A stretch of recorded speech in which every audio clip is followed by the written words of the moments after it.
निर्गमन अध्याय 26। फिर निवास स्थान के लिए 10 पर्दे बनवाना। इनको बटी हुई सनी वाले और नीले, बैंगनी और लाल रंग के कपड़े का कढ़ाई के काम किए हुए करूबों के साथ बनवाना। एक एक पर्दे की लंबाई 28 हाथ और चौड़ाई 4 हाथ की हो। सब पर्दे एक ही नाप के हो। 5 पर्दे एक दूसरे से जुड़े हुए हो।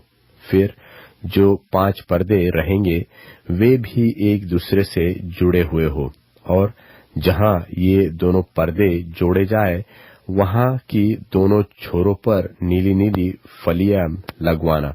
दोनों छोरों में से 50-50 फलियां ऐसे लगवाना कि वे आमने सामने हो, और सोने के 50 अंकड़े बनवाकर और पर्दों के पंखों को अंकड़ों के द्वारा एक दूसरे से ऐसा जुड़वाना कि निवास स्थान मिलकर एक ही हो जाए। फिर निवास के ऊपर तंबू का काम देने के लिए बकरी के बाल के 11 पर्दे बनवाना। एक एक पर्दे की लंबाई 30 हाथ और चौड़ाई 4 हाथ की हो। 11 पर्दे एक ही नाप के हो, और 5 पर्दे अलग और फिर 6 पर्दे अलग जुड़वाना, और 6वें पर्दे को तंबू के सामने मोड़कर दोहरा कर देना। और तू 50 अंकड़े उस पर्दे की छोर में जो बाहर से मिलाया जाएगा, और 85 अंकड़े दूसरी ओर के पर्दे की छोर में जो बाहर से मिलाया जाएगा बनवाना, और पीतल के 50 अंकड़े बनवाना, और अंकड़ों को फलियों में लगाकर तंबू को ऐसा जुड़वाना कि वह मिलकर एक ही हो जाए। और तंबू के पर्दों का लटका हुआ भाग अर्थात जो आधा पट रहेगा वह निवास की पिछली ओर लटका रहे, और तंबू के पर्दों की लंबाई में से हाथ भर इधर और हाथ भर उधर निवास के ढांपने के लिए उसकी दोनों अलंगों पर लटका हुआ रहे।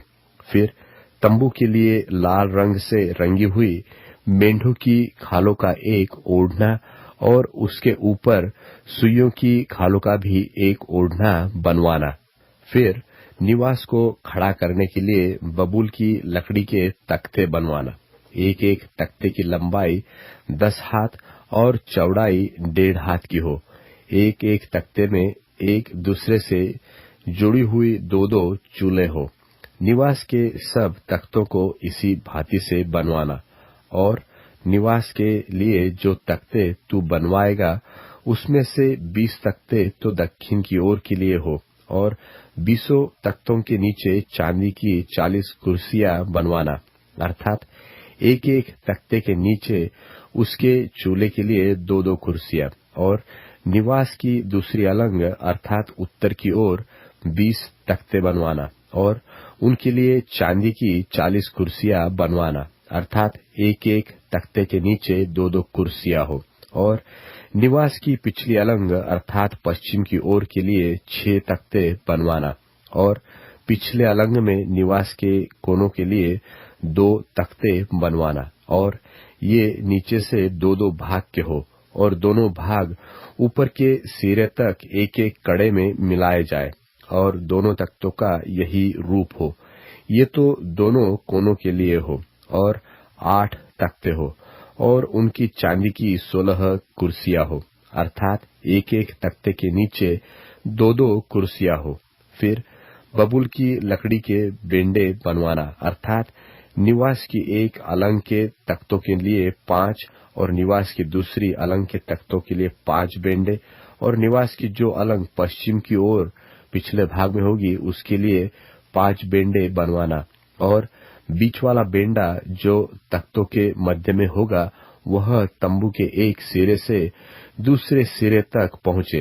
फिर तख्तों को सोने से मढ़वाना, और उनके कड़े जो बेंडों के घरों का काम देंगे उन्हें भी सोने के बनवाना, और बेंडों को भी सोने से मढ़वाना, और निवास को इस रीति खड़ा करना जैसा इस पर्वत पर तुझे दिखाया गया है।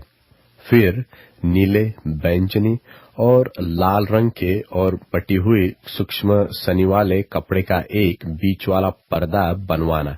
वह कढ़ाई के काम किए हुए करूबों के साथ बने और उसको सोने से मढ़े हुए बबूल के 4 खंभों पर लटकाना।